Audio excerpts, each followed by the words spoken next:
O nome Hamas aparece o tempo todo no noticiário, mas o que a gente realmente sabe sobre ele? Nesta análise, vamos mergulhar fundo nas suas origens, na sua ideologia e tentar entender por que esse grupo provoca reações tão, mas tão fortes e divididas pelo mundo afora. Bom, vamos começar indo direto para o olho do furacão. A questão central é essa. Para alguns, o Hamas é um movimento de resistência super legítimo que luta por autodeterminação. Para outros, uma organização terrorista. Como pode? Como é que um único grupo consegue ser visto de maneiras tão radicalmente diferentes? É exatamente isso que a gente vai explorar. Para conseguir desvendar essa complexidade toda, a nossa jornada vai ter 5 paradas. Primeiro, o básico do básico. Afinal, o que é o Hamas? Depois, a gente mergulha na ideologia deles, nas suas duas faces, a política e a armada, como é que eles governam a faixa de Gaza e, por fim, como o resto do mundo enxerga tudo isso. Tudo começa por aqui, pela definição. Para a gente poder entender as ações do Hamas, primeiro a gente precisa ter uma ideia clara da identidade fundamental deles. O que será que as fontes nos dizem sobre o que essa organização realmente é? E aqui está o ponto-chave, isso é crucial. O Hamas não é uma coisa só. Desde a sua criação, lá em 1987, ele sempre teve essa dupla identidade. De um lado, é um partido político que participa de eleições, e do outro, é um grupo de resistência armada. Essa dualidade, sabe, é ela que é fundamental para a gente entender todo o resto. Ok, entendemos essa estrutura dupla. A pergunta que vem agora é, mas o que move esse grupo? O que eles querem? Vamos mergulhar um pouco na ideologia e nos objetivos que guiam as ações do Hamas. No coração da ideologia deles, o objetivo é muito claro: criar um Estado palestino soberano. E é interessante notar como eles definem o conflito. Eles afirmam que a luta não é religiosa contra o judaísmo, e sim política, contra o que eles chamam de entidade sionista, que é como eles se referem ao Estado de Israel.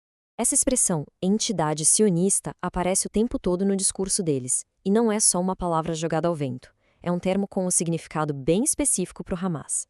Então vamos definir isso para entender exatamente contra o que ou contra quem eles dizem estar lutando. O sionismo, então, é basicamente o nacionalismo judaico. É um movimento político que defende um Estado-nação para o povo judeu. Então, quando o Hamas diz que mira na entidade sionista, ele está afirmando que a oposição é a esse projeto político e não a religião ou às pessoas judias em si.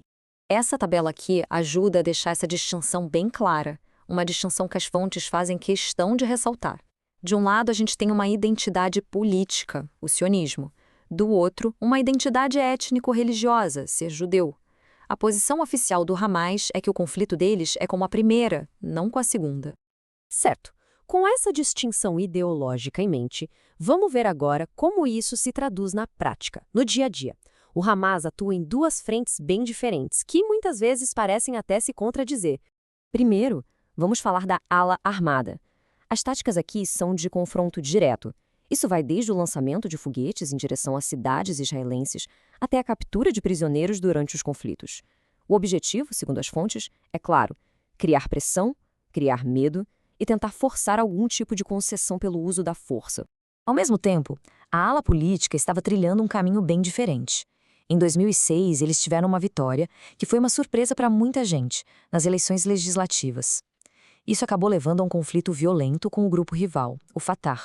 E em 2007, o Hamas tomou o controle total da faixa de Gaza e governa lá desde então. E essa tomada de poder em Gaza acabou cimentando uma divisão bem profunda na política palestina. De um lado, o Hamas, com uma abordagem mais radical, fundamentalista islâmica, controlando Gaza. Do outro lado, o Fatah, que é um movimento secular, historicamente mais moderado e aberto a negociações, que continua administrando a Cisjordânia. Então, o Hamas governa a faixa de Gaza. Mas o que isso significa na prática? Para entender o Hamas, não dá para ignorar a realidade do território que ele controla. É um lugar que muita gente descreve como uma das maiores prisões a céu aberto do mundo. Gaza é uma pequena faixa de terra superpovoada, onde vive a maioria dos palestinos que se tornaram refugiados depois da criação de Israel.